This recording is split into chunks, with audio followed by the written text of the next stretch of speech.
That guy's a nerd! All right, everybody, get back to work now.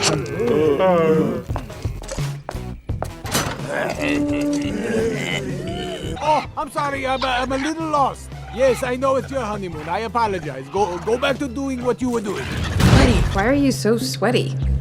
It's a puberty thing. Sony Pictures Animation has always been the studio that colored outside the lines. From food storms and awkward scientists to lovesick vampires and multiverse Spider-Men, their movies look like they're made for kids. But listen closely, and you'll catch jokes meant for the adults sitting right next to them. This is the hidden world inside Sony Animation, where slapstick meets subtext and comedy hides meaning just beneath the popcorn. Every movie, from Cloudy with a Chance of Meatballs to Hotel Transylvania and Spider-Verse, slips in clever winks, innuendos, and grown-up truths disguised as jokes. It's not just about being edgy, it's about being honest. A spray-on shoe gag becomes a story about self-doubt. A vampire dad's overprotectiveness mirrors every parent's fear of letting go. And a Spider-Man movie about puberty and identity hits harder than most live-action dramas. That's the trick. Sony doesn't spell it out. It hides it, waiting for you to grow up and finally understand what was really being said. So today, we're digging up the jokes you missed, the ones that slipped past the ratings board and straight into adulthood. This is every hidden adult joke in Sony Animation Movie Est Woe 2006 to 2025. When Cloudy with a Chance of Meatballs hit theaters in 2009, audiences expected a goofy sci-fi comedy about raining cheeseburgers. What they didn't expect was a layered story full of subtle adult jokes, sharp satire, and a few very uncomfortable truths about life, work, and growing up. At first glance, Flint Lockwood looks like a typical cartoon inventor, overexcited, awkward, and brilliant in all the wrong ways. But behind the laughs, Sony's writers built something deeper. Flint's story isn't just about invention, it's about failure, validation, and the kind of quiet loneliness that only adults recognize. Alternative foot covering. Spray-on shoes. Voila! So nifty. Wow. How are you gonna get him off, nerd? What a freak! He wants to be smart, but that's lame! One of the earliest jokes sets the tone. Flint invents spray-on shoes. The gag is that the shoes never come off. But to adults, it's a perfect metaphor for embarrassment that sticks with you forever. Kids see a silly invention gone wrong. Grown-ups see the sting of youthful mistakes that follow you into adulthood. Then there's the name of the town, Swallow Falls. Harmless to kids, but to anyone with an adult sense of humor, it's one of those, did they really just call it that? Moments. My dream was to help my hometown, a tiny island hidden under the A in Atlantic, called Swallow Falls. Sony's animators filled the film with this kind of quiet cheekiness, jokes that aren't crude but still wink at maturity. But Cloudy also digs into something darker, the emotional aftermath of bullying and insecurity. As a kid, Flint was mocked for being different, the nerd no one wanted around. Adults watching immediately recognize that pain. It's not just playground teasing, it's what happens when creativity isn't valued until it's profitable. Years later, when Flint's inventions finally earn him fame, the same people who ignored him suddenly cheer him on. It's a subtle adult jab at how society treats dreamers. Ignored until success, celebrated only when useful. Even Flint's father's quiet disappointment hits harder when you're older.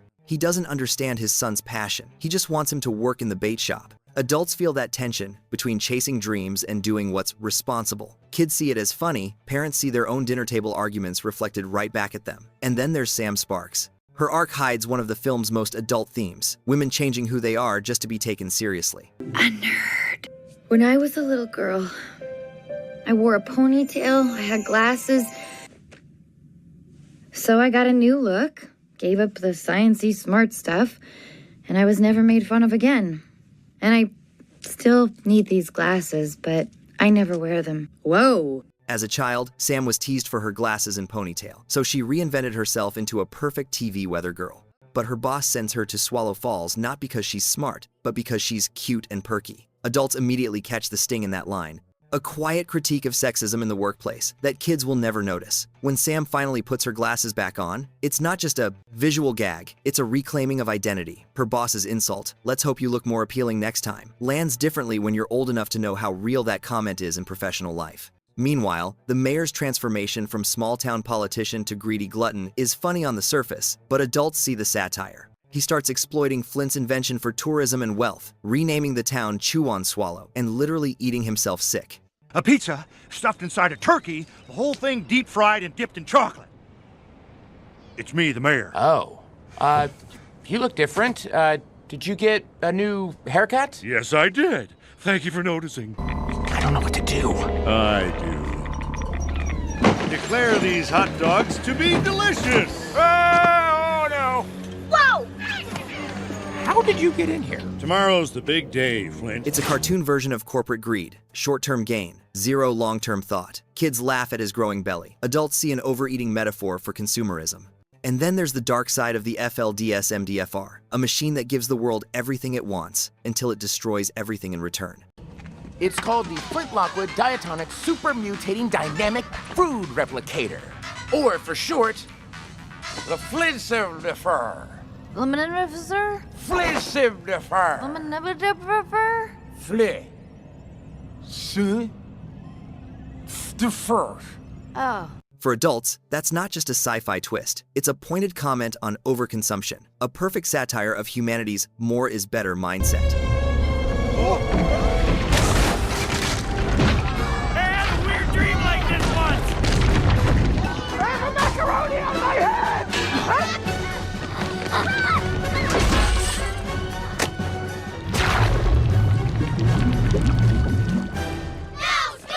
Even the way the townspeople deal with their food waste hits close to home. They literally build a dam out of leftovers and pretend the problem is gone until it bursts. Adults see environmental negligence. Kids just see spaghetti falling from the sky. Sony hides a message about climate change, gluttony, and denial inside a joke about food weather. The script never preaches. It lets the absurdity do the talking. But the most adult layer of all is emotional. Get back here.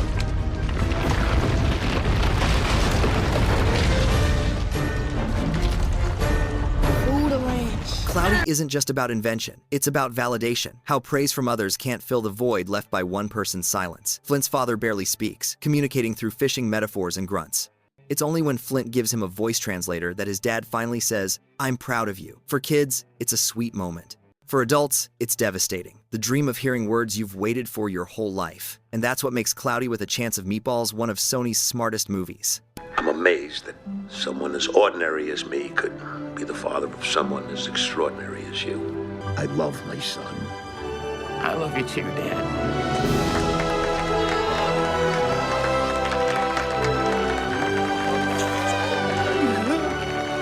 Beneath its jokes about ice cream, rain, and cheeseburger storms, it's quietly about adulthood, insecurity, ambition, greed, family, and how success feels empty if you lose who you are along the way.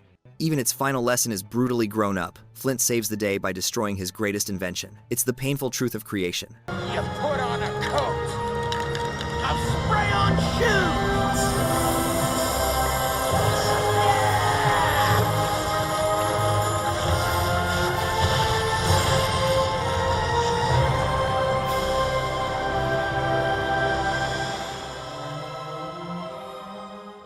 Sometimes you have to break your dream to protect the world around you. By the time the credits roll, kids remember the color, adults remember the cost. So yes, it's a kids' movie, but it's also a mirror. A reminder that genius is lonely, fame is fragile, and happiness doesn't fall from the sky. Cloudy with a Chance of Meatballs was the first clue that Sony Animation was playing a deeper game, making films that looked silly but spoke to grown-up fears with a smile. But Sony didn't stop there. Their next big hit turned monsters into metaphors and fatherhood into one of the most quietly adult comedies ever made. Mr. Gooligan! There is a clogged toilet in room 348. It's okay, we all get stomach aches, Mr. Bigfoot. Hotel Transylvania looks like your typical family-friendly monster romp on the surface, but dig a little deeper, and you'll find it's packed with clever jokes that sail right over kids' heads and land perfectly with the parents watching. From sly innuendo to subtle references that'll make you do a double take, this movie serves up plenty of moments designed specifically for grown-ups. Let's dive into some of these sneaky adult moments that might have you laughing in disbelief. First up, let's give Dracula some credit as a dad. Sure, he's the ultimate overprotective father when it comes to his daughter Mavis, but watching him handle a dirty diaper without even touching it, that's every parent's dream right there. If you've ever wrestled with a wiggly baby in a messy situation, you know exactly what I'm talking about. And the best part? He's got this fancy foot pedal that opens a tiny coffin for disposal. It's weirdly elegant and just a touch sinister. Exactly the kind of classy parenting hack we all wish we had.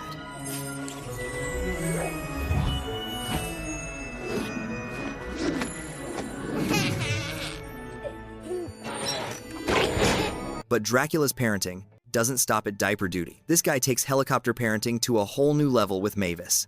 Watching him try to control her life is like watching a bat fly straight into a spider's web. It's inevitable and slightly painful. He hovers constantly, trying to influence everything from her romantic choices to who she hangs out with. There's this cringeworthy scene where he's practically playing matchmaker, insisting she only meet the right kind of monsters. All this meddling just gets more uncomfortable by the second. Sweetheart, there are so many eligible monsters out there. It's both hilarious and painful to watch. A perfect reminder of how parents sometimes go way overboard with their well-meaning intentions. Now let's talk about Wayne Werewolf, a dad who's just trying to keep his rowdy pack of kids in check.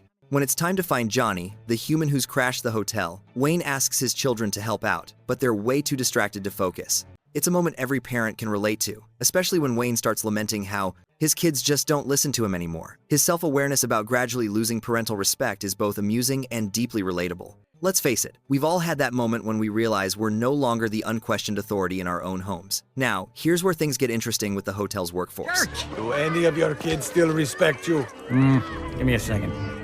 Oh, yeah. Winnie! Front and center!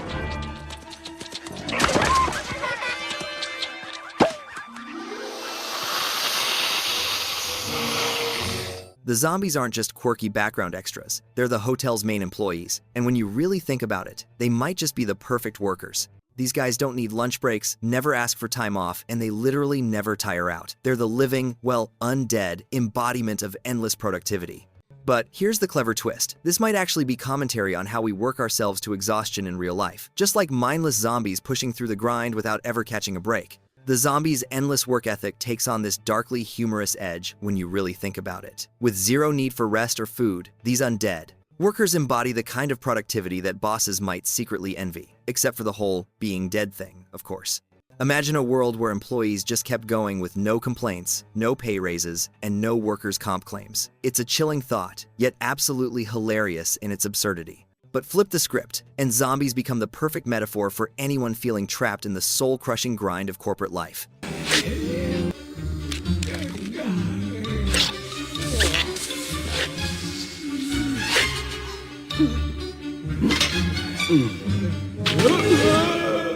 Who doesn't appreciate a good fart joke? In one of the film's more lowbrow moments, Frankie, the Frankenstein monster, points the finger at Murray the mummy for a flatulent mishap. Sure, this bit of toilet humor is pretty juvenile, but here's where it gets surprisingly scientific. The movie actually drops some knowledge about how mummification involves removing all the organs that would typically cause gas. You're kidding me, right? In my lobby? Zach, I swear, man. I don't run like that. So when Murray protests that he doesn't run like that, it actually makes perfect biological sense. It's a gross-out moment for sure, but for the right audience, it's comedy gold with a side of education. Throughout the film, Frankie's got this irrational fear of fire that comes straight from his traumatic past in Mary Shelley's original novel. While this fear is clearly an important character trait, it also creates some fantastic, darkly comedic moments. Frankie gets nervous around the smallest spark, a simple candle, the fire in a plane's engine, you name it. It's a brilliant callback to the original Frankenstein story, where the creature had the same phobia. For adults who know the source material, this is dark humor wrapped in literary nostalgia. But for the kids watching, it's just a goofy running gag about Frankie being scared of fire. Yeah, fire bad. We know. Then there's Johnny, the lovable but clueless human who somehow manages to ask the most awkward question imaginable. When he's trying to understand Mavis's transformation from bat to vampire, he innocently wonders whether she had any clothes on when she was a bat. It's an innocent enough question, but it lands him squarely in don't ask, don't tell territory. Dracula's instant reaction is absolutely priceless. That death glare says everything. This guy's already in hot water, and they've barely even started. Our friend was just leaving. Yeah, he was flying me out the window. This guy is so funny. Oh, look, you have something on your face. Play along if you ever want to see your precious backpack. In one of the film's more embarrassing moments, someone actually pantses the Invisible Man. This gag might seem pretty childish at first, but it's clearly calling back to those mortifying schoolyard moments we all remember too well. And it's not just some random joke either. The Invisible Man's entire existence revolves around being, well, invisible. So when someone yanks down his pants, it's both awkward and absolutely hilarious. For adults, this joke hits harder because it connects to those cringeworthy moments of embarrassment from our own youth. It's the kind of humor that works because it taps into universal, uncomfortable situations we've all experienced. Kids, why'd you do that? Oh, I was just in the pool. The water's cold. Don't judge me! Things get even more uncomfortable when Dracula and Johnny accidentally stumble upon a couple of zombies having some adult fun, if you know what I mean. The awkwardness is absolutely palpable as Dracula fumbles to apologize and clear out of there. It's a classic wrong place, wrong time scenario, made even more cringe by the fact that these zombies were supposed to be on their honeymoon. That whole, "I know it's your honeymoon, but please go back to what you were doing" line has an adult-level awkwardness that'll definitely make the grown-ups in the room chuckle uncomfortably. Oh, I'm sorry, I'm a little lost. Yes, I know it's your honeymoon. I apologize. Go back to doing what you were doing. When Mavis hits 118 years old, she decides she's had enough of her father's overbearing control and wants to explore the world on her own terms. In her argument with Dracula, she insists she's old enough to make her own decisions. The humor here comes from how Mavis, despite being 118, which is basically pre-teen years by vampire standards, still pulls off this classic teenage rebellion moment. Her burning desire to break free is such a familiar coming-of-age theme, just with a supernatural twist.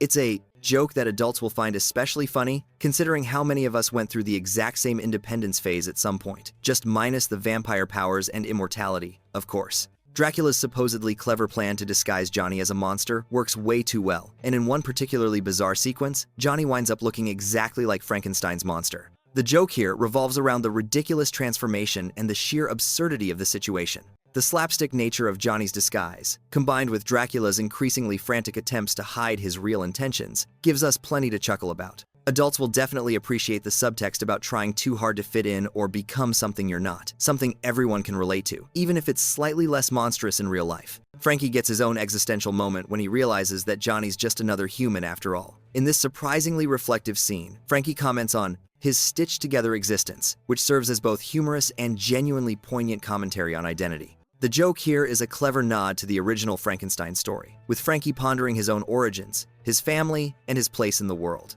It's a surprisingly deep moment for a kid's movie, but it also reminds us that even monsters struggle with figuring out who they really are. In another scene, a group of zombie construction workers starts catcalling a woman passing by. While it's clearly meant to be comical, it's definitely a bit awkward for viewers, especially when one of the zombies gets called out for ogling. The humor is pretty dark, but for an adult audience, it speaks to how inappropriate behavior can be a timeless problem, even if the perpetrators happen to be undead.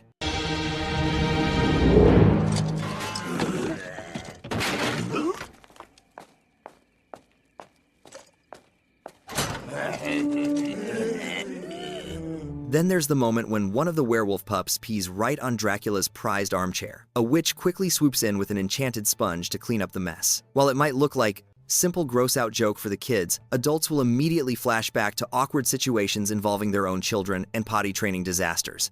Plus, there's that subtle reference that adds another layer of adult humor to the whole situation.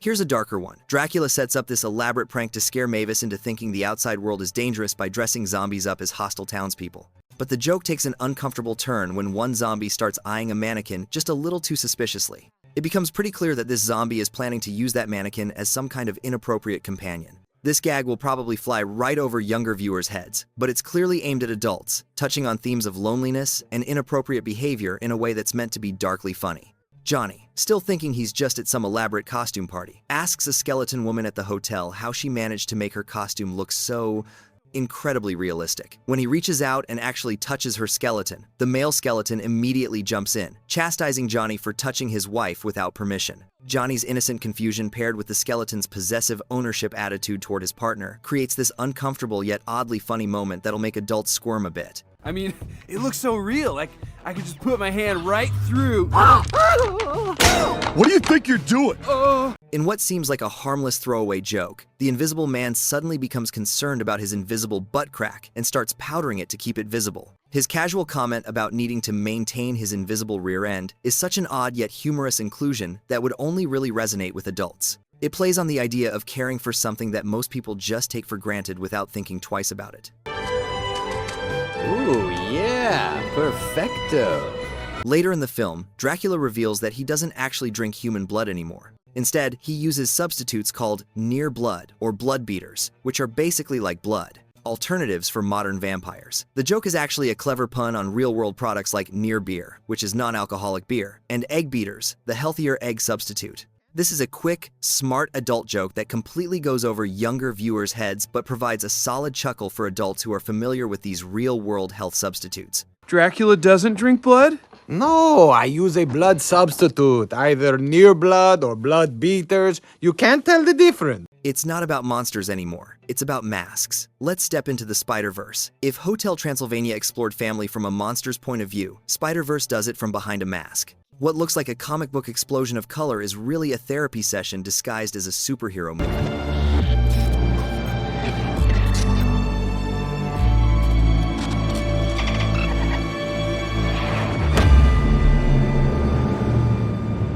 Right from its first frame, Into the Spider-Verse tells adults it knows the rules and plans to bend them. That old comics code stamp is a wink at decades of censorship, a reminder that comics once had to pretend violence and desire didn't exist. The kids see a cool retro logo, the adults see rebellion printed right on the cover. Then comes the fake-out intro. Peter Parker, this universe's golden boy, narrates his life like a commercial reel. Merchandise, cereal boxes, popsicles, even the cringe dance from Spider-Man. It's hilarious on the surface, but for older viewers, it's a satire of branding fatigue.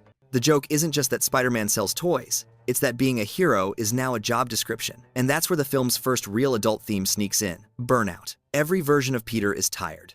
Each one has saved the city 1,000 times, and it never sticks. Adults know that loop, the effort that resets every Monday. But Spider-Verse doesn't lecture, it hides emotion in laughter. When Miles Morales gets bitten, the scene plays like slapstick. He sweats, stumbles, and panics over his growing body. Why are you so sweaty? It's a puberty thing. I don't know why I said that. I'm not going through puberty. I did, but I'm done.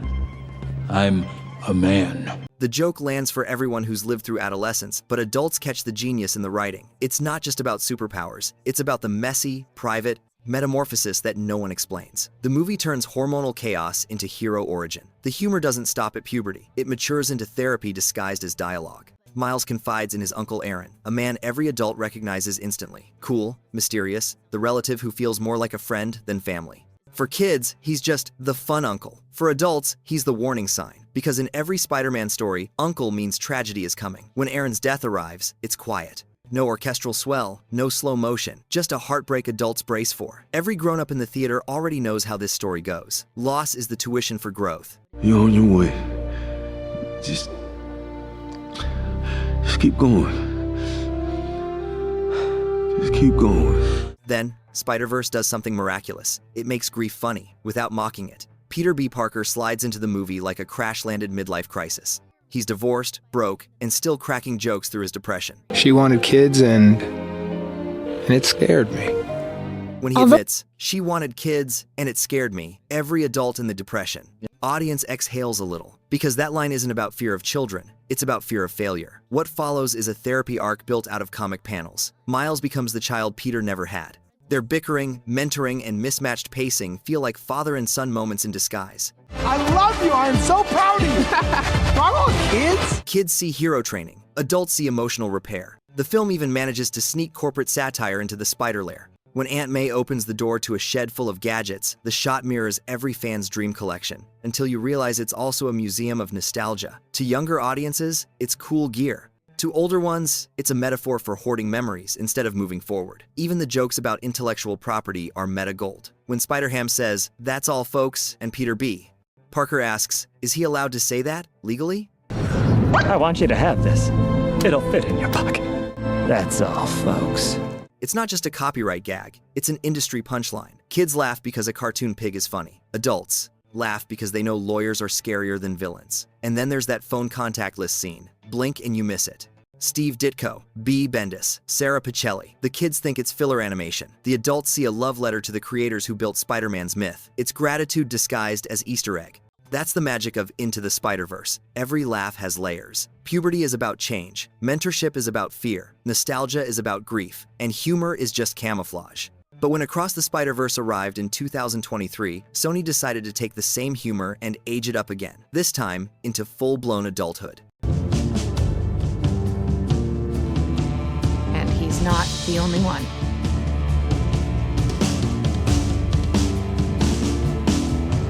now he's on his own. The movie opens with Gwen Stacy narrating her loneliness, surrounded by pinks and blues, the colors of the trans flag. Kids see stylistic flair. Adults see identity anxiety painted in watercolor. Her father suspects she's hiding something. She is, but not the thing he thinks. That's the first of many. Jokes that aren't funny until you're old enough to feel them. When Gwen finally unmasks herself to her dad, the dialogue slips into real-world heartbreak. The pause, the disbelief, it's the silence every adult knows from a conversation that went wrong. The film's power is that it uses superhero tropes to talk about being misunderstood by the person you love most. Then we switch back to Miles, older now, juggling grades, expectations, and guilt. Classic teen problems, rewritten for grown-ups who remember that pressure. The script hides therapy in jokes again. When Miles mutters under his breath, "Maybe get off the kid's ass," after his dad's lecture, it's a perfectly normal teenage comeback, but it's also the film's first censored curse. The humor works because it's authentic. Adults laugh because they've been on both sides of that sentence, saying it and hearing it.